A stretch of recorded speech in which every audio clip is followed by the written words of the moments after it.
Hello students, welcome back. So today we are going to continue to look at the corrections for the assignments that you have been given, right? We will begin by looking at 6.1 for this series where we try to solve linear equations as well as inequalities. So here are the questions that I told you to try. As you can see, this time around I've already written the solution for you, but let me explain the solution, right? So let's zoom into the first one. So in the first case, okay, we like to remind you that when we talk about equation, it means that whatever is on the left hand side must always be equal in value to whatever is on the right hand side.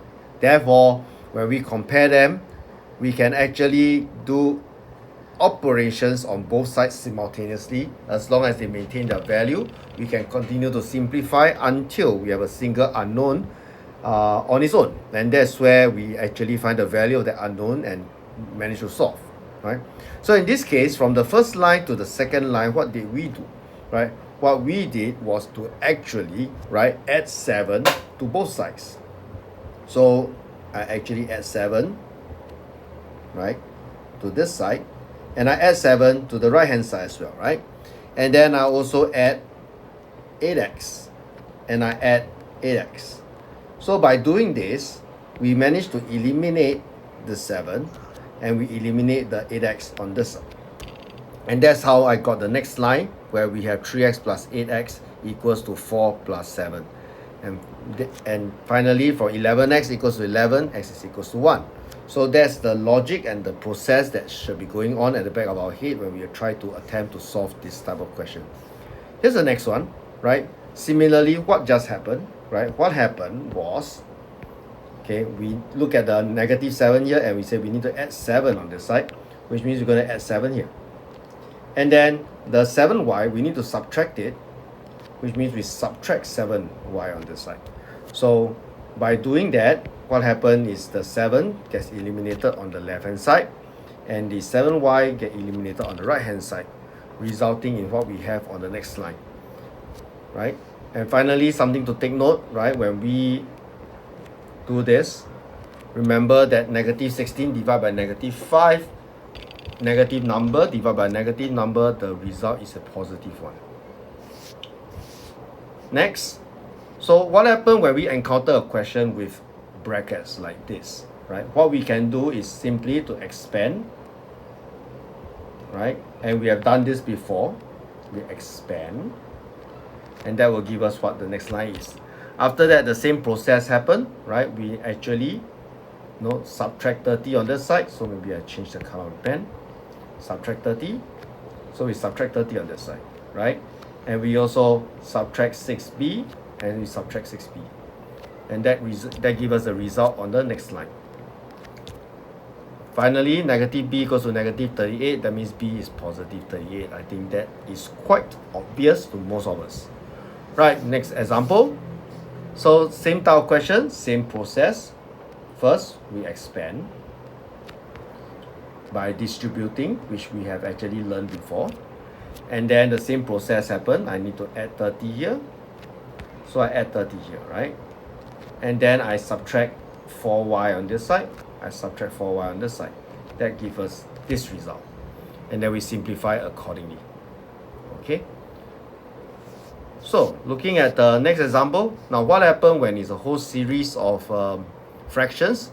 Well, one technique is to actually, first of all, express both left-hand side and right-hand side as a single fraction. Right? So, I'll look at the 2 and 5 and decide that the denominator should be 10.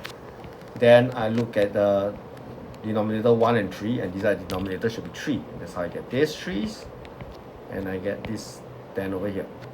So once I obtain that, I combine them to a single fraction. Then what happens is I multiply, okay, on this step, right? I actually multiply both sides by 30, which is the LCM of 10 and 3. So by doing that, I will get the next line. Then we simplify accordingly. We have already know what to do, and the end result is 2 and 16 over 25. Another example. Well, the first thing I recommend doing is to rewrite the algebra, right, expression in this way. Then another way, instead of looking at the left hand side and the right hand side and making them single fraction, I could, if it's convenient, to make the denominator common right from the get-go. So you can see common denominator from the get-go. I can do this, and then what happened is from here to here I multiply by 24. That means all my denominators get eliminated. So once I do that, the rest is just a matter of simplifying, which we have already done and practiced, and end result y is negative 1 and 1 over 32. Continuing, what happened when we have this scenario?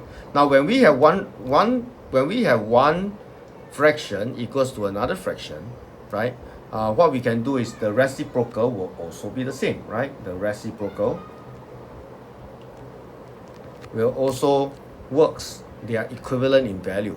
Right? After that, okay, from here I just need to multiply 2 on both sides, and the end result 2.5. That's one way to do it. Another example, we repeat the process, same thing, right? Reciprocal. We can do this, and then after that the rest is just multiply with the denominator 12 on both sides, and we get the final answer y equals to 19. Well, what happened when it's this scenario where we have lots of fractions? Okay, so same thing, right? Identify the common denominator, right? I can simplify them until we have a singular fraction equals a singular fraction. Then we can apply cross multiplication, right? The idea of behind it is to actually multiply by what did I multiply by? 24, right? I multiply by 24 on both sides, and that gives us a result without any denominator, and we simplify accordingly. That's one way to do it. So another example, same type of question, right? I identify the common denominator, and this time around I chose to make the denominator common.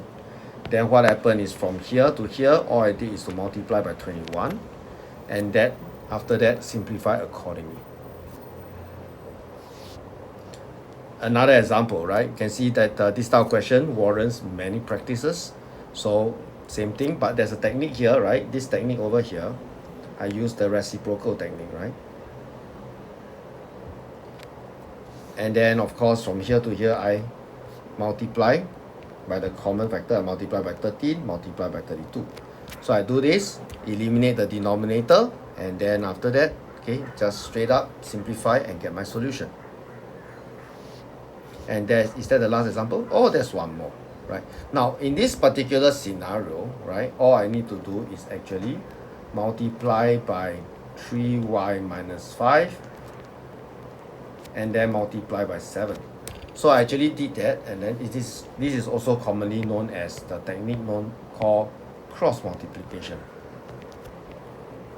It works when we have a singular fraction equals to a singular fraction, right? Multiplication. You can read it up.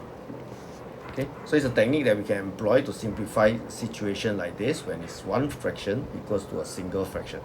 So simplify accordingly and get the solution. Now here's another example of using cross multiplication. So same thing from here to here, I employ cross multiplication and then simplify accordingly. Now over here, because what we want is actually x over y, we are unable to find x or y in this situation. We do not have enough information. What we can do is from here I actually divide by -9, right? And from here to here I divide by y, and that gives us the solution quite nicely. X over y is actually -8 over 9. That is the value. Okay. Yep, I believe that's the last question that I asked you to give try. So do more practice, and I hope you all become experts in terms of trying to solve algebraic equation. Have a nice day.